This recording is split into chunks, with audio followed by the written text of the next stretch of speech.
2 قطره از سم این مار یه آدم رو به راحتی میکشه. طبق تحقیقات انجام شده روی بدن مارها زهرشون توسط یه غده تولید میشه و توی میلیون ها سال تکامل پیدا کرده و متاسفانه از 5,400,000 نفری که سالانه مارگزیدگی رو تجربه میکنن 140,000 تاشون کشته میشن.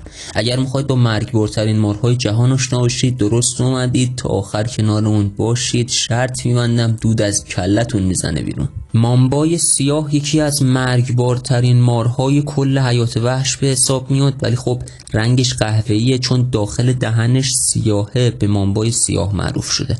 وقتی مامبای سیاه به دنیا میاد کلاً 3 تا قطره زهر توی بدنش وجود داره، اما با همون میتونه یه انسان بالغ رو بکشه، حتی کمتر. میگن یک جاهایی 2 تا قطره هم برای از پا درآوردن یک آدم بالغ کفایت میکنه و ماجرا وقتی ترسناکتر میشه که بگم مامبای سیاه بالغ 40 قطره زهر توی بدنشه. زهر این مار روی قلب و بخش عصبی اثر میذاره و اغلب مرگ و میرها در اثر مارگزیدگی توی آفریقای جنوبی توسط این مار انجام میشه. فردلانس یکی از عجیب ترین نژادها در بین مارهاست و زهر شگفت انگیزی داره. اسمش به فرانسوی میخوره ولی خب اهل آمریکای مرکزیه. چرا گفتم زهر شگفت انگیزه؟ میگن وقتی وارد بدن میشه عمل انعقاد خون دیگه رخ نمیده و فرد دچار خونریزی خیلی شدید میشه و در اثر خونریزی میمیره.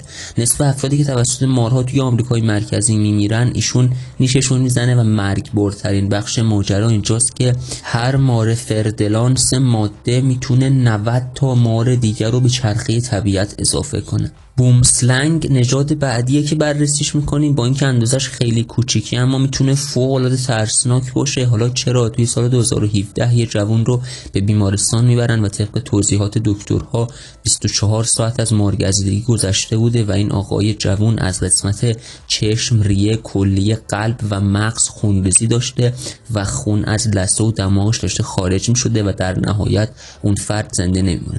اگر بومسلنگ رو تهدید بکنید گردنش متورم میشه. پس اگر هیچ چنین اتفاقی افتاد جونتون رو وردارید و فرار کنید، چون اگر خیلی دیر به بیمارستان برسید احتمال مرگتون فوق العاده بالاست.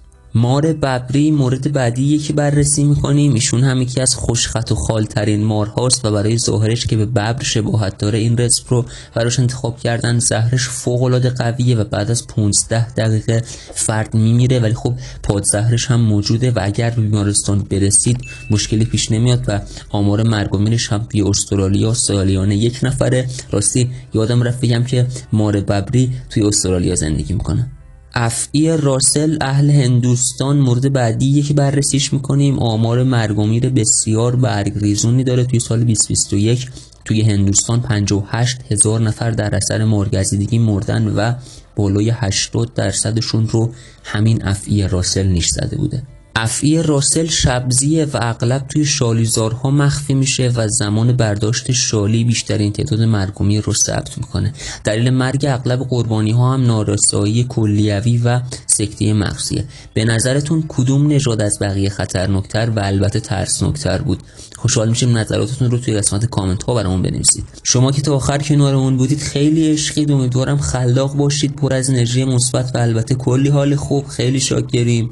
خدا نگهدارتون.